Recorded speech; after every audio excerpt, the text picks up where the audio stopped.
파로마! 파로마! 혹시 이 광고 무슨 광고인지 아시나요? 파로마 가구라고 하는 회사에 엄청 옛날에 유행했던 광고입니다. 가구 회사입니다. 제가 왜 가구 회사에 광고로 오늘 인트로를 시작할까요? 본격적으로 오늘 우리가 읽은 성경에서는 하나님의 법이 계속해서 나오고 마지막 장인 25장에서부터는 하나님의 집에 들어갈 가구들을 만들라고 하는 명령이 나오기 때문입니다. 오늘 성경의 이야기를 함께 살펴봅시다. 먼저 출애굽기 23장부터 25장까지의 이야기를 요약해 드리도록 하겠습니다. 먼저 출애굽기 23장입니다.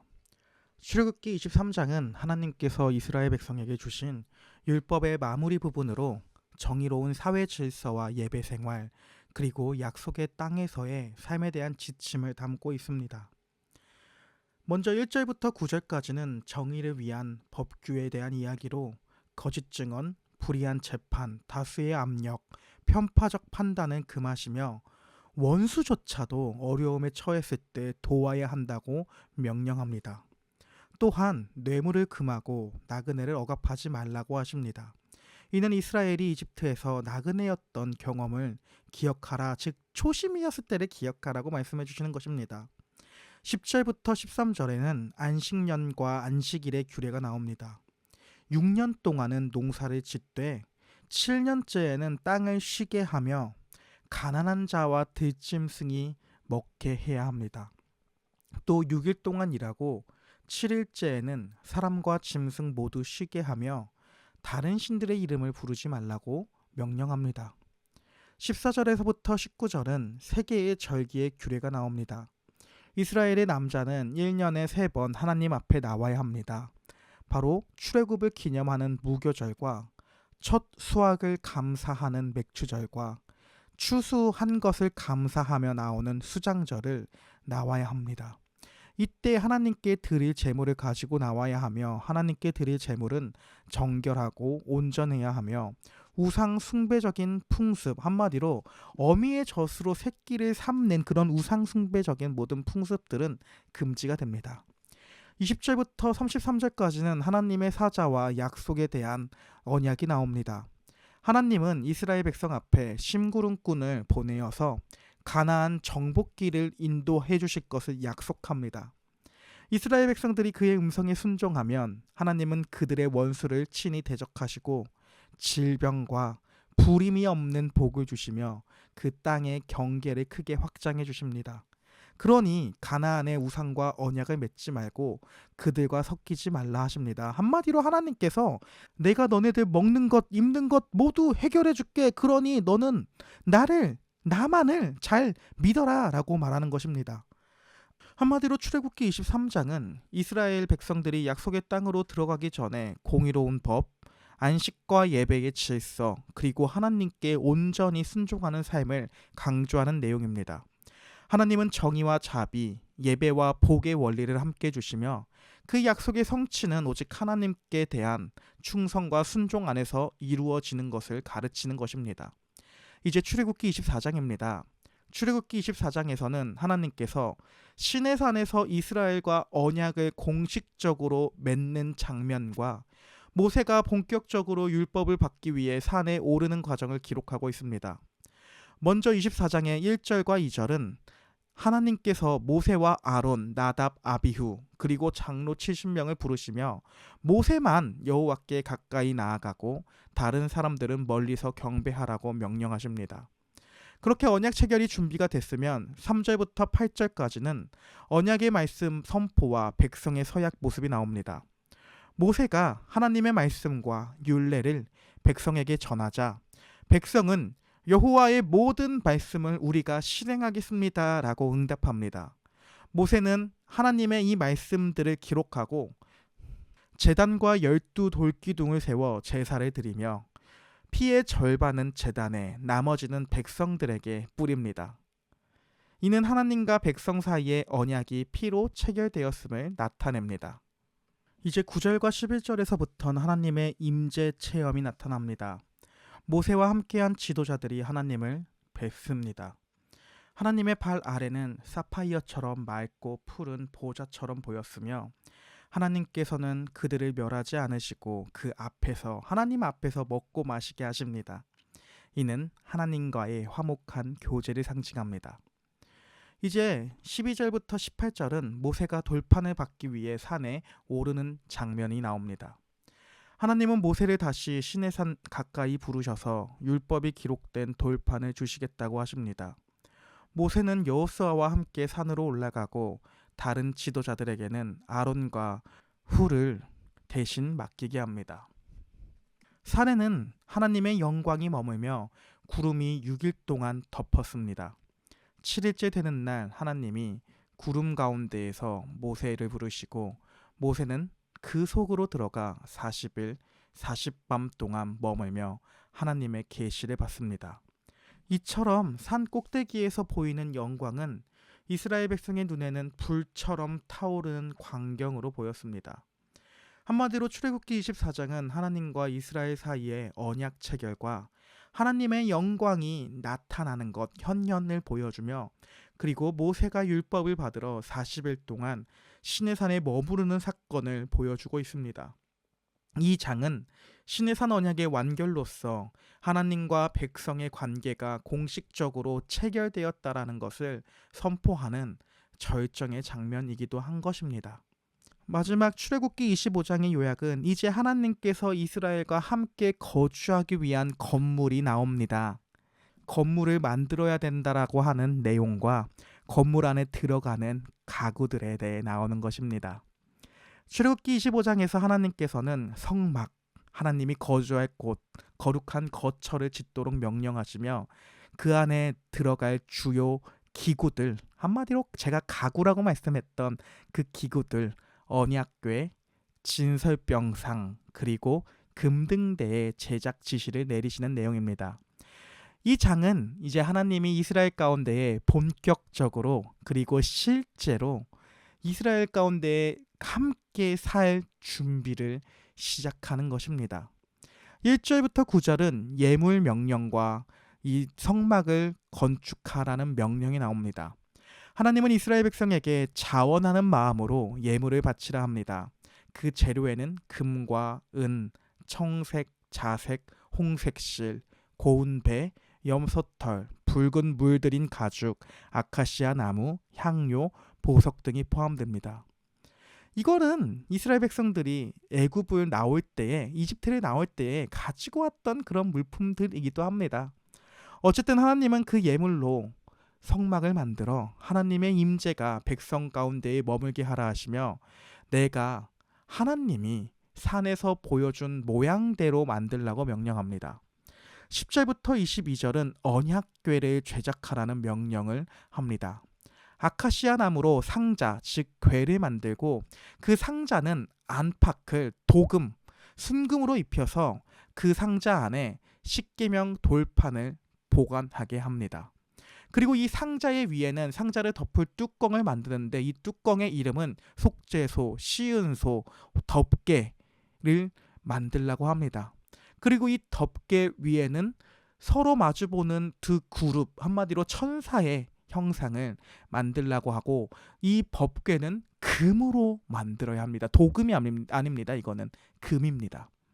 그리고 하나님은 이 속죄소 위에 곧 그룹 사이에서 모세와 만나 명령을 전하겠다고 약속하십니다. 이는 하나님의 임재와 계시의 중심을 상징합니다. 흔히 우리가 사극만 봐도 왕들이 이동할 때 쓰는 그 어가를 알고 계시나요? 그런 어가의 역할을 속죄소가 하는 것입니다. 이제 23절부터 30절까지는 진설병상, 떡상이라고도 불리는 떡상을 제작하라는 명령이 나옵니다. 아카시아 나무로 상을 만들어서 도금입니다. 이것도 금으로 입히고 그 위에 거룩한 빵인 진설병을 항상 차려두라고 하십니다. 이는 하나님과 백성의 영적 교제와 생명의 공급을 상징합니다. 진설병은 하나님 앞에서 늘 드려지는 봉헌물이자 하나님께서 이스라엘 백성에게 내가 먹는 것 너네들 책임져 줄게 라는 것을 표현하는 상징입니다. 31절부터 40절은 금등대입니다. 등불 받침대와 금등대입니다.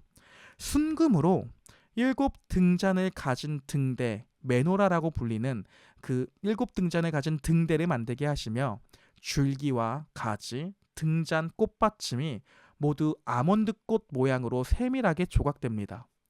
등대의 불빛은 성소한, 특히 상 앞을 비추게 하여 하나님의 빛과 임재 그리고 깨달음의 상징이 됩니다. 하나님은 모든 것을 산에서 보여준 모양대로 정확히 만들라고 합니다. 인간의 상상이 아닌 하나님의 계시된 방식으로 예배, 이스라엘의 예배가 세워져야 하는 것을 강조하는 것입니다. 한마디로 출애굽기 25장은 하나님께서 성막을 지으라고 명령하시며 하나님과의 만남의 자리인 언약궤, 하나님과의 교제의 자리인 진설병상, 떡상, 하나님의 빛을 비추는 등대인 메노라를 설계하는 내용을 담고 있습니다. 따라서 출애굽기 25장은 하나님께서 이스라엘 백성들 가운데 거하시기 위한 거룩한 공간을 시작하는 성막의 계시의 첫 단계가 이제 시작합니다. 하나님이 이스라엘과 함께 계셔 주시다라는 것을 보여주시는 것입니다. 그렇다면 오늘 본문이 구체적으로 예수 그리스도와는 어떤 연관성을 가지게 될까요? 모세 혼자 시내산 앞에 나가는 것을 예수 그리스도를 보여주는 그림자라고 반복해서 말했습니다. 모세가 이스라엘 백성과 하나님 사이의 중보자로 나타나는 이 장면은 예수께서 마찬가지로 유일한 중보자라는 모습을 계속 우리는 염두하면서 봐야 될 것입니다. 이 외에도 오늘 본문에서 예수 그리스도를 나타내는 것은 출애굽기 23장의 20절 이후부터 나오는 심부름꾼과 예수 그리스도에 대한 연관성이고, 그리고 출애굽기 25장에서 짓게 되는 성막과 예수 그리스도의 연관성이 있습니다. 먼저 출애굽기 23장 20절 21절에 나타나는 심부름꾼과 예수 그리스도에 대해 말씀드리겠습니다. 이 심부름꾼은 누구를 나타나게 되는 걸까요? 결국에 정답이 바로 나오겠죠. 성육신 하시기 전에 예수 그리스도를 나타냅니다. 왜냐하면 하나님께서 모세에게 말씀하실 때에 이 앞서가는 심부름꾼에게 어떤 말씀을 해주시냐면 하나님의 이름이 곧 그에게, 그 심부름꾼에게 있다고 말합니다. 일반적인 천사들에게는 이런 표현까지 하지 않습니다. 내 이름이 그에게 있다라고 하는 것은 결국 이스라엘을 위해 광야로 먼저 가는 사자, 개역개정의 번역으로는 사자, 새한글의 번역으로는 심부름꾼이라고 되어 있는데, 어쨌든 하나님의 이름이 그 사자에게 있다라고 하는 것은 결국 하나님과 같은 존재로서 이위이신 성육신 하시기 전에 성자, 로고스, 예수님이라는 것을 말해주는 것입니다. 또한 이 사자, 심부름꾼에게는 죄를 사하거나 죄를 용서하지 않을 권세까지 있습니다. 이 또한 일반적인 천사에게는 없는 권한입니다. 따라서 이 심부름꾼은 결국 예수님을 나타냅니다. 성경 전체에서는 주로 하나님을, 성부 하나님을 보내시는 분, 그리고 성자 예수님을 보냄을 받는 분의 모습으로 묘사가 많이 됩니다. 따라서 하나님이 이스라엘에게 광야를 앞서가는 사자, 그 심부름꾼을 보내시는 것입니다. 또한 예수께서도 보냄을 받는 것입니다. 그러나 이게 계급 구조상으로 그렇게 하는 것이 아니라, 어떤 서열상으로 그렇게 하시는 것이 아니라 삼위일체 하나님 간의 질서상으로 그렇게 하십니다. 성령은 성부와 성자로부터 보냄을 받게 되는 것을 우리는 성경을 읽으면서 알게 될 것입니다.